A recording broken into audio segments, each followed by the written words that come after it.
ውድና የተከበራችሁ ቤተሰቦች ዛሬ እንግዲህ በአዲስ ቪዲዮ ብቅ ብዬላችኋለሁ። አዲስ ቪዲዮ ምንድን ነው? ዛሬ እንዴት ነው ነገር እያላችን አይደለም? ገባ ገባ እያላችሁ እንግዲህ ማለት ነው። ሽሮ ፈሰስ መጥቶላችኋል ዛሬ ቤተሰቦች። አሰላሙ አለይኩም ወራህመቱላሂ ወበረካቱህ። እና የተከበራችሁ ቤተሰቦች ወደ ሀገሬ ልጆች ዛሬ እንግዲህ ከእኔ ጋር ምሳ ተጋበዙ እያልኩኝ ብቅ ብያለሁ ማለት ነው። በያላችሁበት የዓለም ዳርቻ ሰላም፣ ጤና፣ ፍቅር አብዝቼላችኋለሁ። ክርስቲያን ወገኖቼ ሰላም ሰላም ብያለሁ። ሰላማችሁ በዚህ ትርፍ ይበልልኝ። እንግዲህ ካሜራችን እንዴት ነው? ካሜራችን እንዴት ነው ማለት ነው። እንደዚህ እምር ያለ እንጀራ ይዤላችሁ ብቅ ብያለሁ። ግን ማሻአላህ ተባረክ ረህማን። ለቤት አዲሶናችሁ ላይክ፣ ሼር፣ ሰብስክራይብ እያደረጋችሁ ማለት ነው ገባ ገባ በሉ እና ሀሳብ አስተያየት ካለ ኮሜንት ላይ አስቀምጡልኝ። እኔ ቤተሰቦች ነባራት ወንድሞች እህለን ወሰህለን ብያለሁ። እንኳን ሰላም መጣችሁ። እንዴት ናችሁ? ሰላም ናችሁ ወይ? በጣም ሰላም ነው አልሐምዱሊላህ።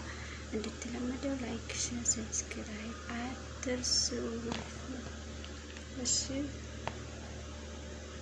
እና ዛሬ ይዤላችሁ የመጣሁት የምሳ ግብዣ እንግዲህ በሽሮአችን ፈሰስ አድርገን እንደዚህ አድርገን ማለት ነው በተዋበ ሁኔታ በአማረ መልኩ ብቅ ብያለሁ። በመዳም ቤት እንግዲህ ኩሽናችን ሙያችንን እንዴት አያችሁት?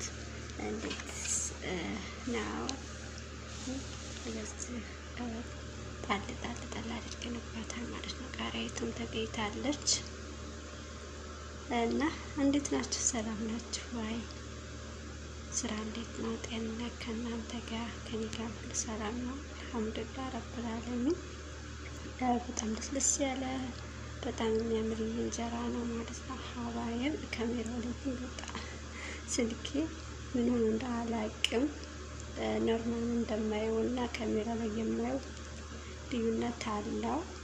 ይቅርታ ማለት ነው እንግዲህ ሌላ ምንም አይደለም።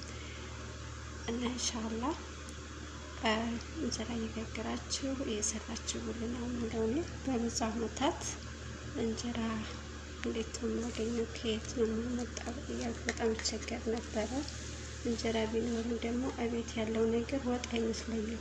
ግዴታ ሽሮና በርበሬ ያስፈልገኝ ይመስለኝ ነበር ማለት ነው። ወላኪን እዚሁ ቤት ባለው ነገር መጠቀም ትችላላችሁ ማለት ነው። ሀባይ ኢንሻአላህ። እንዴት ናችሁ? ሰላም ናችሁ? አይ ሞክሩት። ለፈጣሪ የሚያመጡትን ዱቄት አነሳችሁ ትንሽ እርሻ አድርጋችሁ አሳድራችሁ በማግስት ደግሞ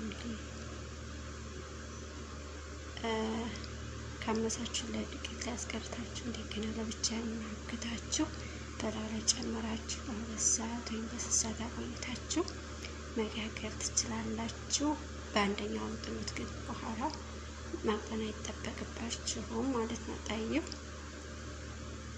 እና ኢንሻአላህ ይህን ይመስላል ዛሬ ይዤላችሁ ብቅ ያልኩት የምሳ ግብዣችን ነው።